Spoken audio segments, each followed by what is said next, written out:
आता सो बाहेर ना जोरदार पाऊस पडता, गरमागरम पिठला केलंय, बरोबर गोलम्याची चटणी, भात, एक नंबर मेनू.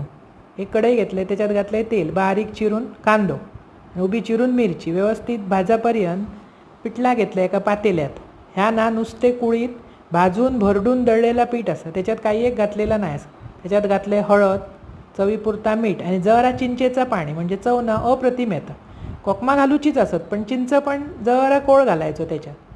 कांदो आणि मिरची व्यवस्थित भाजल्यावर त्या पिठला ओतलं, त्याच्यात 2 आमसुला घातलं आणि चवीपुरता मीठ आणि व्यवस्थित असं जाडसर ढवळायचं.